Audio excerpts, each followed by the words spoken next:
Last recipe that we're going to film today is another one of my family recipes. My mother used to make this for us growing up, and my grandmother used to make it for my mother when she was growing up. We know it as chicken spitzad. In the restaurants, you know it as chicken cacciatore. This could be done with bone-in chicken, bone-in chicken breast, chicken thighs. I don't think they use drumsticks in chicken cacciatore, but we've always used boneless, skinless chicken breasts. So I just buy these, however they come, whatever's on sale that week. And if you're not accustomed to working with raw chicken, I just like to give it a look. This has some skin on there, so my kitchen shears, I'm just gonna pull it up, and just gonna kind of neaten it up. We want that messiness in there. If we were making soup, maybe you'd want that fat, but I don't want it in this recipe. I'll flip it over on the side. You can see another little piece of thing. This looks pretty good though. This piece looks pretty good. Let's get that right there. Make it nice. So, make this cook evenly and nice little finished product.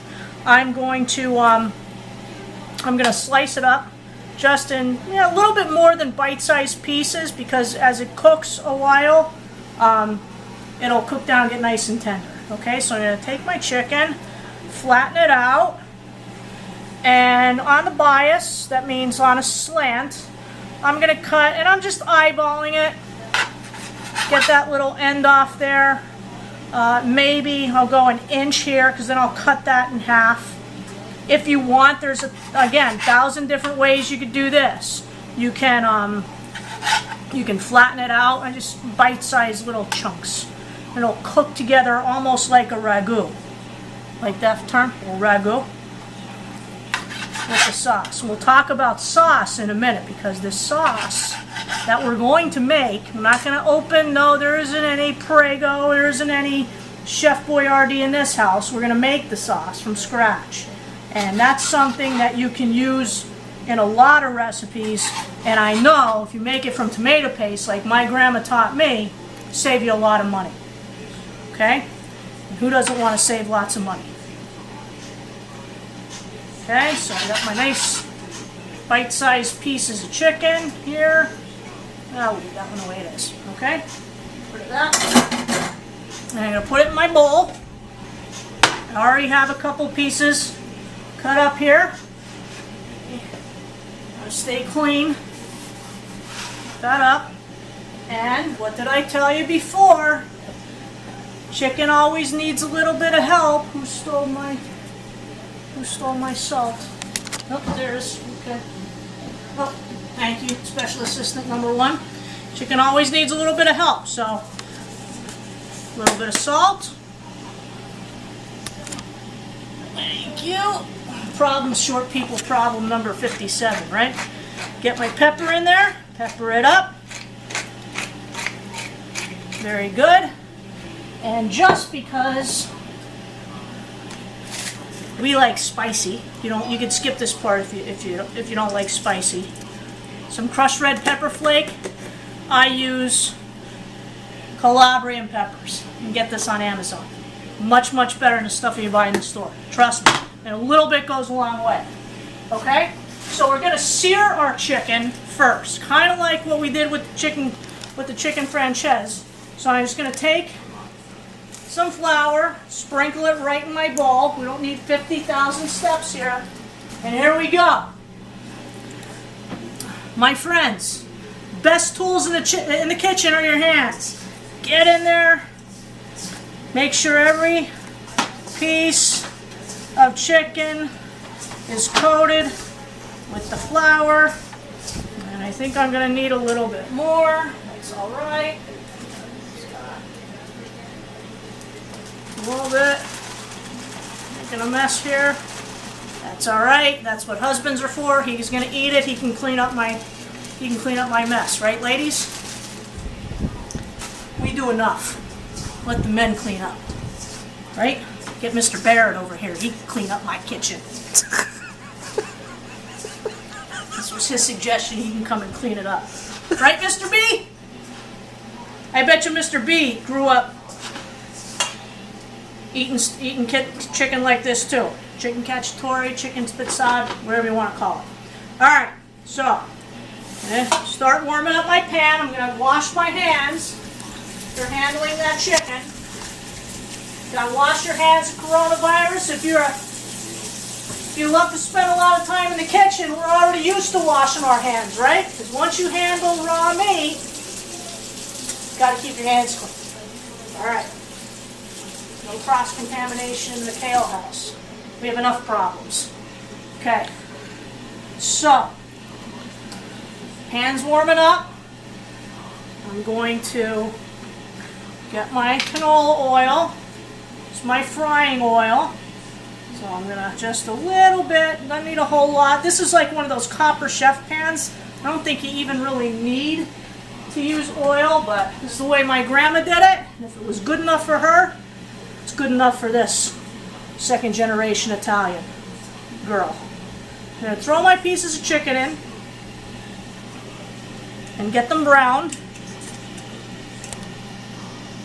I should have used tongs. I'm going to have to wash my hands again. Mrs. Langdon is good for giving orders, but she's not good at like giving me a firing shot. You do that with tongs, Mrs. McHale. You won't have to wash your hands again. That's all right. The age of Corona-19, what's another washing of the hands, right? So, all of this in there. It's a little messy. It's alright. It's going to be delicious. Wait till we get to the part with the sauce. You're going to love this. Good stuff. Good things happening here. I know what you're all thinking. Where's Kobe and Bentley? Well, Mr. McHale decided to come home from work early today, so he took Kobe and Bentley out for a walk. So my special assistants aren't with me today. That's alright. We get a lot done. Okay, we're going to try to get this browned up. Maybe I should turn it up a little bit, Mrs. Langdon?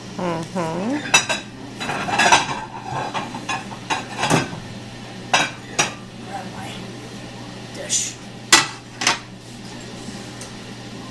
In the meantime, while that does its thing, hopefully it'll start browning soon.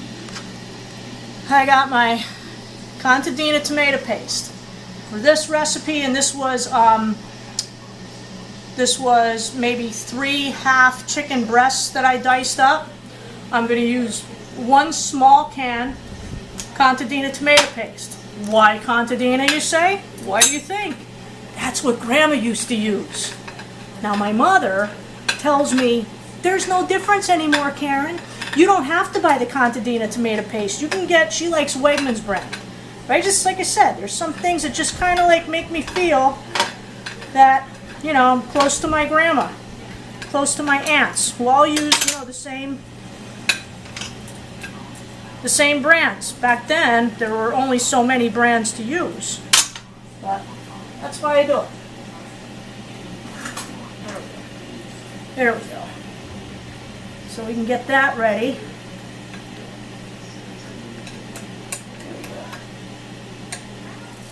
Okay, so welcome back. Bentley's here. Bentley and Kobe are home. Apparently I have an intruder.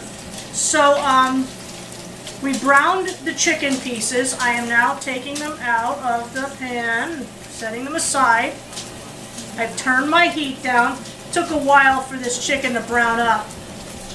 So I probably could have let it go a little longer. But my producer, you know, I've kept her here quite some time today, so I don't want to take up her time. So let's get all that out of there. Nice, good. A couple more pieces here. And you'll notice I have some brown bits again on the bottom of this pan. So that's gonna, oh, Mr. McHale doesn't want to come on cue either. Alright, so I'm going to, a little more, now we're going to make our own sauce. Alright, so a little more oil. more oil. My tomato paste, 1 small can of the contadina, but really you could use whatever you want, according to my mother. I would not buy Hunt's brand, I just don't like it.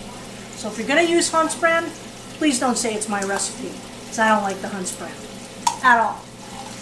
Okay? Just say it. You could use whatever you want. Alright, so, you've never worked with tomato paste before to make a basic, simple sauce.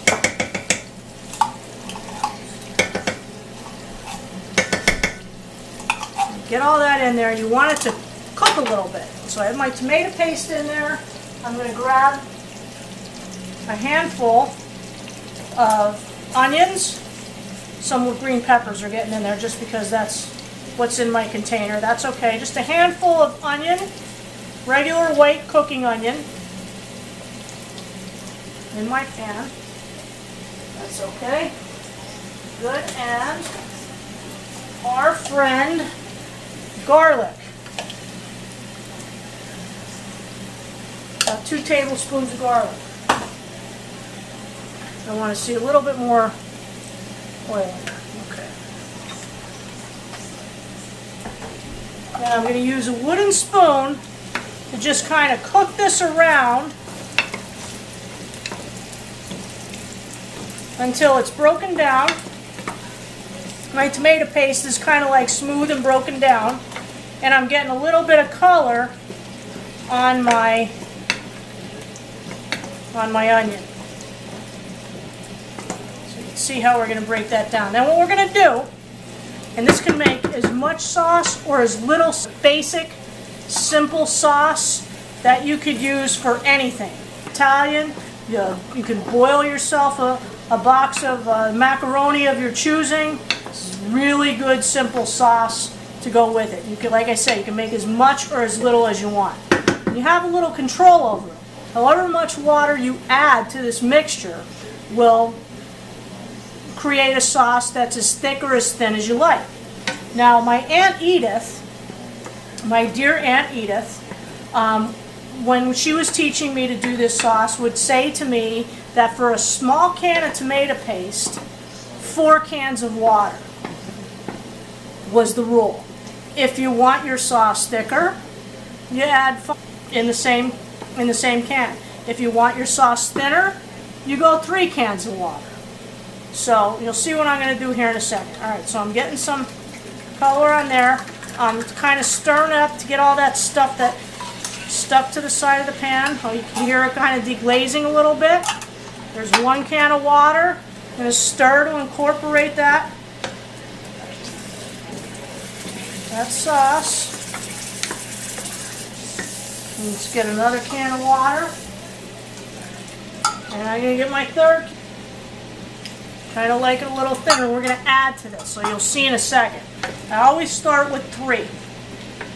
And then I'm going to kind of go from there. Now, gotta stir it, make sure all that paste is incorporated with my water.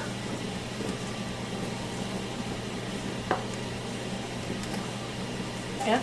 Grandma said, always a pinch of sugar takes the acidity out of the tomatoes. I don't know if Mrs. Langdon agrees with me. Yes, I do. There are many Italians, I just read not long ago that many Italians think that that's not a good way to go. My grandmother always added a pinch of sugar to her sauce. So a little bit of salt.